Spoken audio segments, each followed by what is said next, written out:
Welcome back to Coachin' in Cars. I'm your coach, Ren. We have a very special guest today. We're going to meet Chris Breen. He is the owner and founder of Legacy Decks and the Deck Academy. And I'm super excited because he said that his wife is a big Camaro girl. And we're gonna see if we can turn Chris into a Camaro guy today. I'm gonna pick him up in a 69 Camaro. And we're gonna interview him a little bit about his experience in the business world, ask him some good questions, and take him to a special place that he doesn't even know that we're gonna go to. So stay tuned.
Sounds good.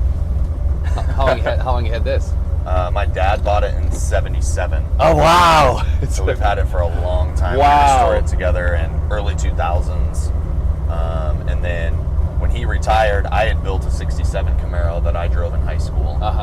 And he was like, hey, I want something that I can drive.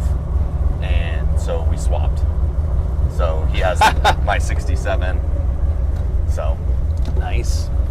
But hey, we're here with Chris. We picked him up at Legacy Decks. And Chris, why don't you just go ahead and introduce yourself while we get going, who you are and what you do. Yeah, so Chris Breen, 47 years old, actually 46. I keep accelerating my birthday. December, I'll be 47. Married for 23 years to essentially my high school sweetheart. We went to elementary, junior high, high school together. We've got 3 awesome kids. My daughter, 20, getting ready to graduate college at Charleston. And my sons are 19 and 11, and they're amazing. And I own Legacy Decks, which ultimately is an outdoor living company. We do real high-end, what I would consider luxury decks, screen rooms, outdoor kitchens, things of that nature. And that business has gotten to a point where it pretty much runs itself. And so over the last 3 to 4 years, we've started to kind of package up what we do and share it with other deck builders in the industry. And so now I'm a coach, a mentor, but also still running the Legacy Decks business. So. And that gave birth to the Academy. So talk a little bit about what the Academy is. Yeah, so the Academy essentially is, I've been working with coaches for a long time. That was kind of like the tipping point to some of my success was actually hiring and putting some money down and having somebody teach me. I went through the school of hard knocks for a long time, just like doing everything wrong, trying to figure it out, which ended up being more expensive than what coaches were, by the way. But yeah, so I worked with the coach for a long time, and the thing about my coach was he was fantastic on the business side of things, but he didn't have a deck business. He didn't know the specific problems that we face as deck builders. And so after I kind of came out the other side and implemented everything that I learned inside of that, I found myself in this really weird place, which is like the business didn't need me anymore. And it was super weird because I'm used to being the hero and coming in and saving the day and solving the problems. And now I walk around the office and I hear problems in the office, and I don't have to engage in them, even though I used to like love to do that, like get that dopamine hit from being the hero. But anyway, so now that the company didn't need me anymore, I was like, what are we going to do next? And my wife and I have always had a passion for just impacting people. That's literally the purpose of our business, is to impact and develop people. Whether that's people inside my organization or people outside of it. And so it was just kind of a natural thing to take what we learned from my coach, add into it what we know about growing and scaling a successful deck business, and the Academy was kind of birthed out of that. So nice. Yeah. So what would you say? I mean, obviously you hired a coach, which I know personally is also a little bit of my employer. Yeah. But I would say, how did you find a coach? What tipped you off that you needed to do that? Just tell me a little bit about that journey. Yeah, so I'd like to say that I was smart enough to go out and find a coach, but the first coach that I hired, my wife actually introduced me. She's like, here, you need to watch this Facebook reel. And so she's like, this guy on Facebook, one of my first mentors, he was basically speaking right to me. Didn't get over one. The struggle that I was having in life was trying to figure out how to create abundance in my business, which ultimately transcended into my life. But in the meanwhile, life was on hold. I wasn't focused on my personal body, my fitness, my nutrition, my mindset, my wife, all the things that I was doing this business thing for. I wasn't focused on that. And so anyways, he was in this Facebook video, he was talking about that, and my wife's like, you should watch this. And so, as the wise man that I am, I watched the video. I got on a call with the guy, and just kind of, the thing he challenged me with is listen, maybe if you just focused on all these other areas for a bit, the business would naturally grow. And to me, it's counterproductive to even think that no, I need to focus on the business, more time, more energy, more investment. And so, but anyways, as far as how I found the coach, it was my wife and all her wisdom. But since then, I've hired several coaches, and ultimately it's just from being what I call being in the room. You've got to put yourself into a place where you are in the environment to be able to meet people that will expand your thinking. And in that process, I've determined hey, this is a gap in my game. I need to go find someone to help me close that gap. Now, I could have done it myself, right? And a lot of the people that I work with, they will get there eventually, most of them.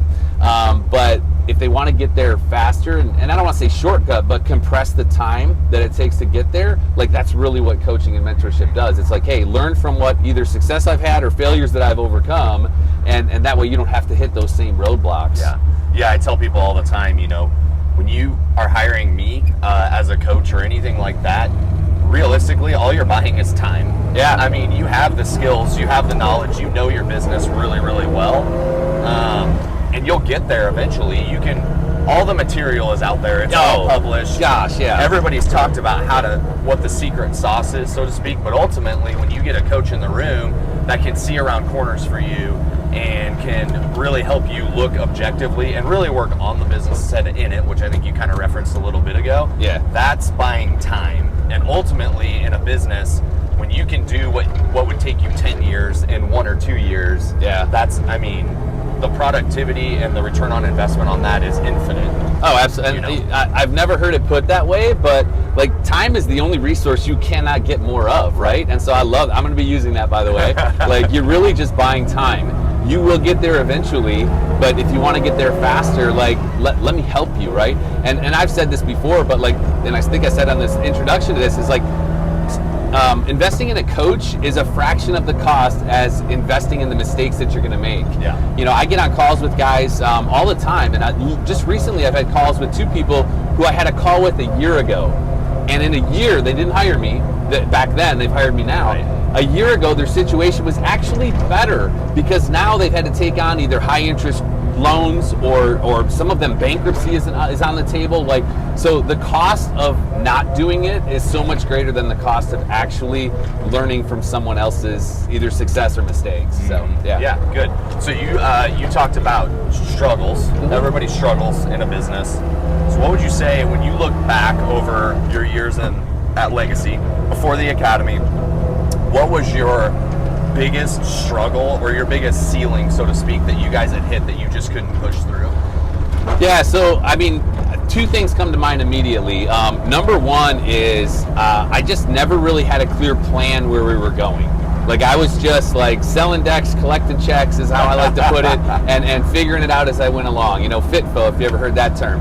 And so plan was number one. I just never stopped long enough to be okay, what do I want this to look like when I actually get done? And then the second piece was inside of my systems or playbooks. I had a system for everything in my business. I knew how to market, how to sell, how to produce jobs, how to do takeoffs. I had a system for all of that.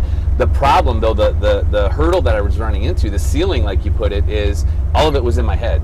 Right, I couldn't duplicate myself because I was the only one that knew how to do all these things, and so we had to stop and number one, make a plan. Number two, we had to get super clear about how do I currently do things, and document those playbooks so that I could then hand that off to my team.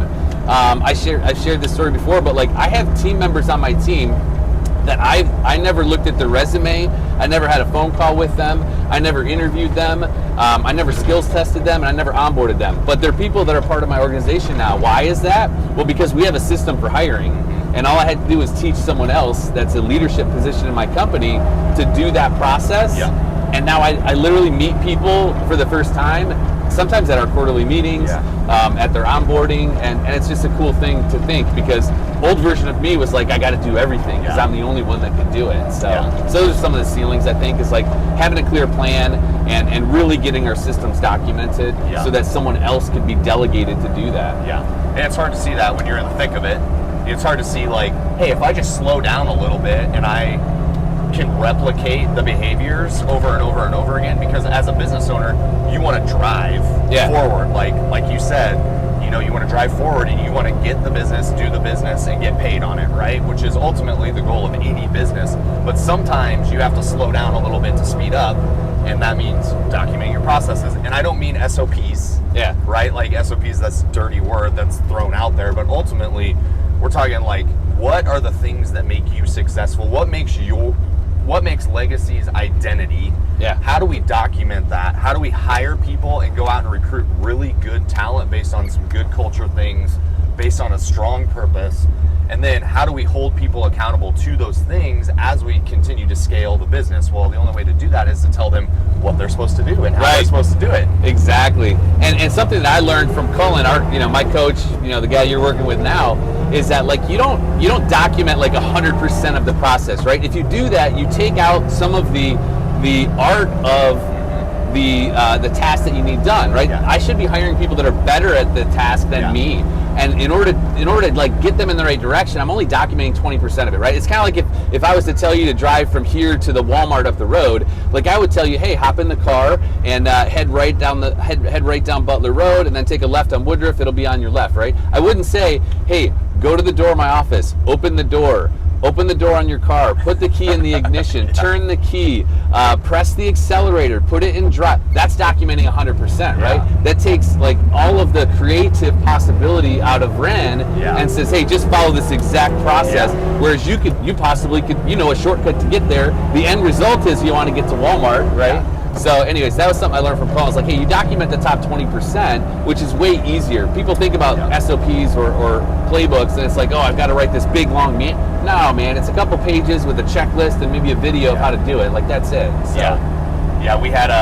We used to joke, and when I was working in the foundation world, that we had like 8 to 10 of us that had this tribal knowledge that if it walked out the door, it's like detrimental to the business. And our coach at that time that we had hired said, you guys have to put that on paper, because that is a giant problem in your business, because one day all of you are going to change roles. Exactly. It doesn't mean that you're going to be gone out of the business, but a lot of times it's like a role change. Like you have been able to step away from your business. Pretty much you could step away for a long time and everything would continue to operate the way that it is. Well, the only way to do that is you got to put the tribal knowledge on paper, and you got to hold people to it, right? Good. So what would you say when you look back over the years? I know that you're a little bit of a serial entrepreneur. You had some businesses before the deck building business, right? Yep. So what would you say is your most proud moment in the last like 10 years of operating a business? Proudest moment in the last 10 years.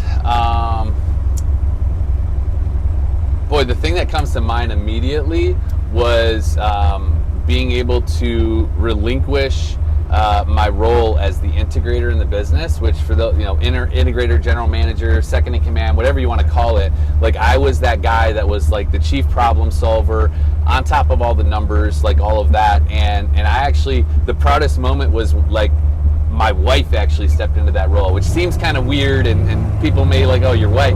My wife is absolute killer in business, and she loves to just keep her hands into things, solve problems, all of that. So that was a super proud moment. That like, and on top of that, since we've done that, some of the moves that she's made have gotten us to a place where this year we will have our highest revenue year, our highest sales year, our highest profit year. We've already literally hit our numbers for the year, and we've still got 2 months left in the year. And so, you know, that for me makes me super proud, because she was able to, with her perspective, her insight, make decisions that you know, maybe I would have made, maybe I wouldn't have made, but yeah, so that was a super proud moment. But then I'm also super proud of like my team. Like I've got people on my team that have been there for 5, 6, 7, since almost the day we opened up the business. And to me, that just speaks to the value of the team. And I have people ask me like, hey, aren't you worried about people like going out and starting their own thing because you teach them all these things and all this stuff? And the reality is I'm proud of the fact that my team realizes there's more opportunity for them to achieve what they want in their life as a part of my organization than as owning their own business or being a competitor to my organization. And that's really like a super proud thing for me to be able to say, is that like people genuinely want to be there because their life is accelerated by being in that container. So almost like having a coach, right? Yeah, So, and I mean, it's an abundance mindset more than a scarcity. Like I'm not fearful of all the coaches that are out there in the world. I mean, I am a coach myself. That's what I do. That's my passion. That's what I love. And I believe that I help a lot of people while I do this. But also, like, if there's another coach out there, I'm not fearful that they're taking my business. Right. There are thousands of businesses out there. And ultimately, when you're a business owner, you can't be fearful that somebody's going to go rip you off and go do it better. Yeah. If you're fearful of that, number one, you have to change your mindset to an abundance mindset. And don't be scared. But number two, like, if you're fearful of that, then just be better.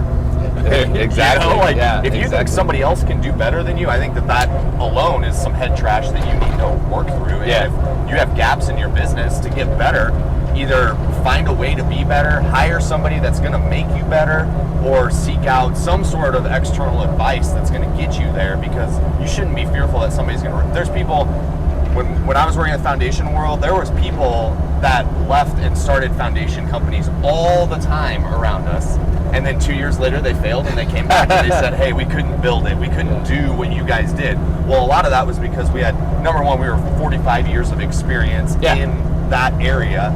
But number two, like, we were just a well-oiled machine that nothing could really stop. There was nothing, there was not a wrench that you could put in the gears that would stop the machine. It just kept rolling. It was awesome. I heard this recently from I was at a coaching mastermind, and one of the coaches, he said, you know, for those of you that are afraid of your competition, like one thing your competition can't do is they can't duplicate your time or your experience. Right? They may be able to duplicate the time, but like your experience is your experience, right? And so if you feel like there's fear inside of your competition, maybe your experience needs to be better, like you said. So, but yeah, I love that, because they can't. These guys are leaving and going and starting their businesses, and they're like, oh geez, now I gotta do financials, I gotta do marketing, I gotta do sales, I gotta do hiring. Oh my gosh, like. Let me just go back and work for somebody. And it's always a sales guy, right? Like, I can sell, I can figure it out, and sales covers all sins. And it's like, well, not totally. It doesn't always cover all sins. The sins are still there. They will rear their head at the worst possible moment. Exactly. So tell me a little bit about, just personally, I know you just got back from the Grand Canyon. So you are on like this fitness journey. And I am very much a mind, body, spirit guy. Like, if my connection with God is not good, I'm not good. If my body is not good and I'm not going to the gym and I'm eating terrible, I'm not good, right? And then I have to be growing my mind all the time. But I feel like you're the epitome of all three of those things. So tell me, like, what's that journey been like for you? Number one, and number two, like, how do you interweave that into your business and your employees ultimately?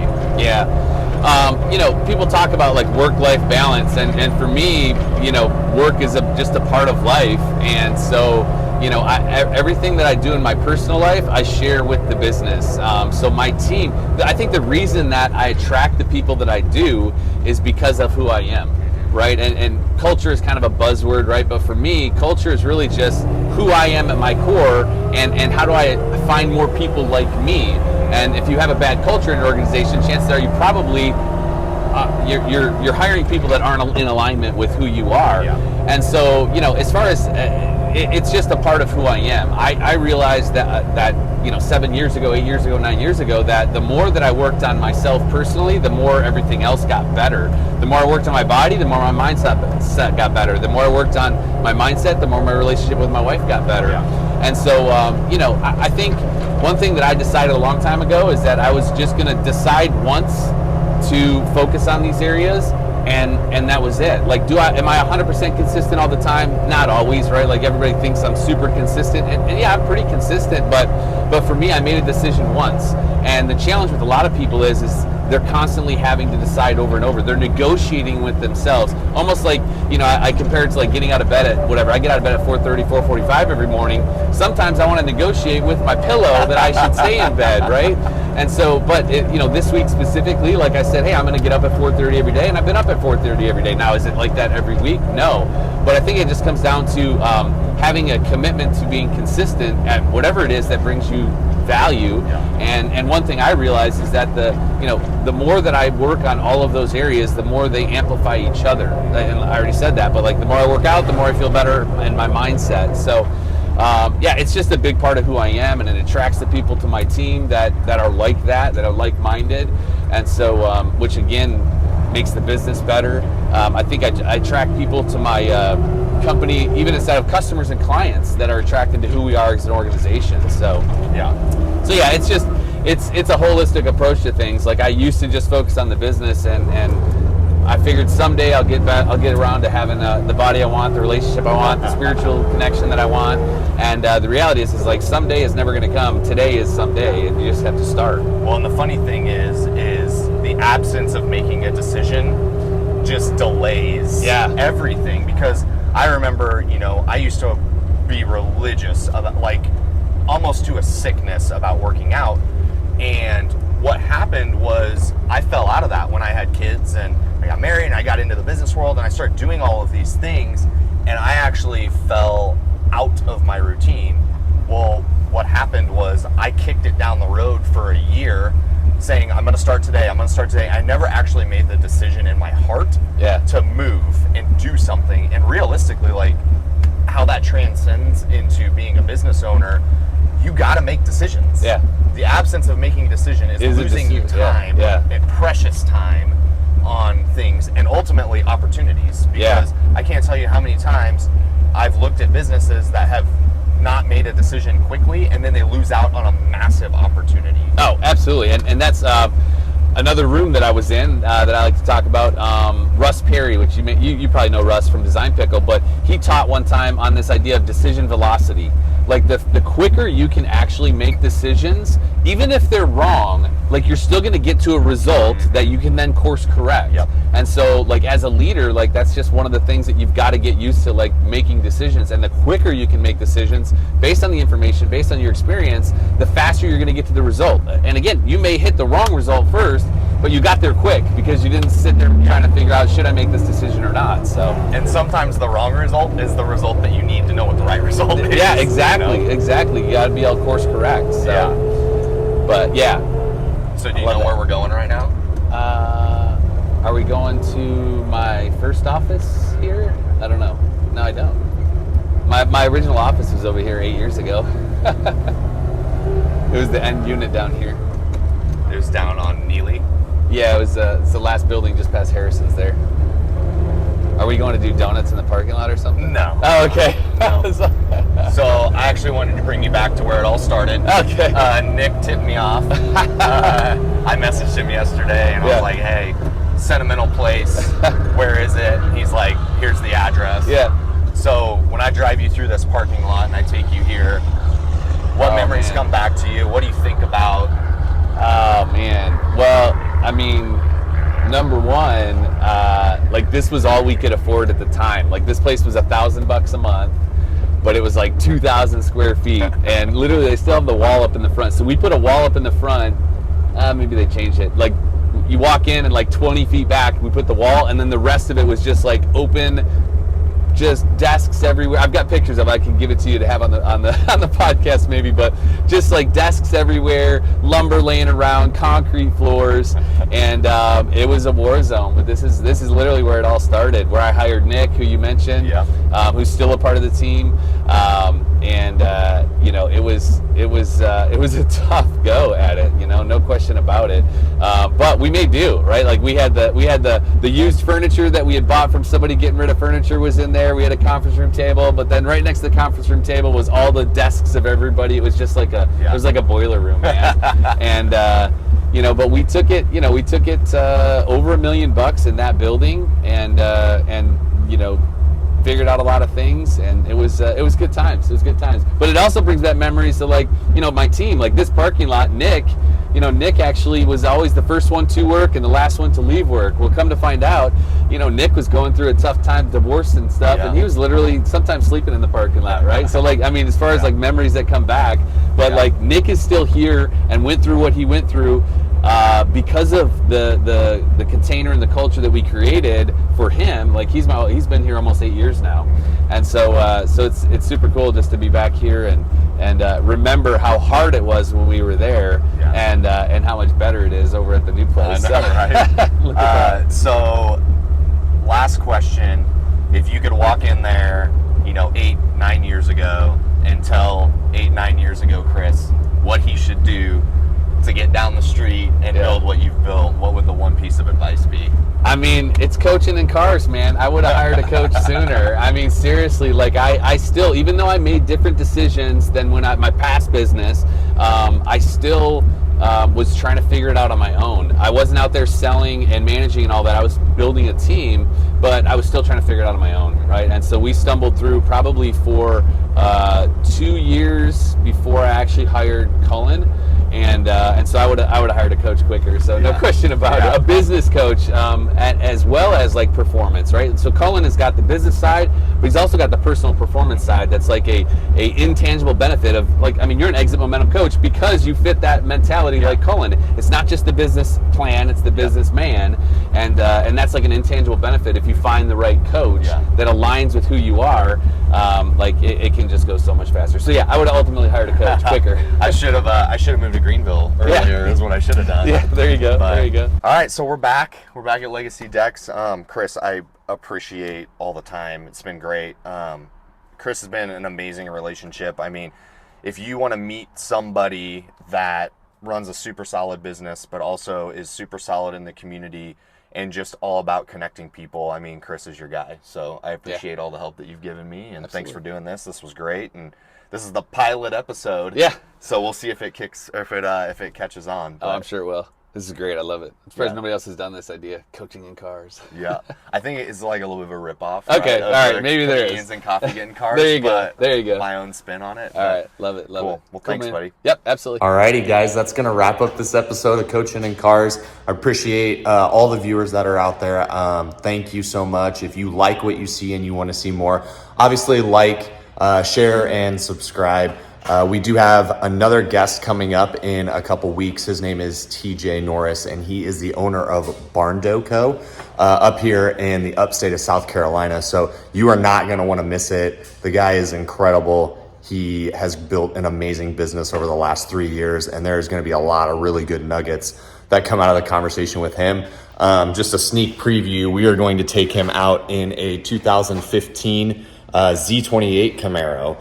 He has no idea what he's getting into. I've been in his world a couple times in the construction world, and now he's about to come into my world with the car world. So it's going to be awesome. You're not going to want to miss it. Like I said, if you want to learn a little bit more about what I do, who I am, I have the link down in the description for that. And I will also put a link down there for Legacy Decks if you want to know a little bit more about Chris Breen and what he does in our community here in the upstate of South Carolina. So thanks again, guys. I really appreciate it, and I'll see you soon.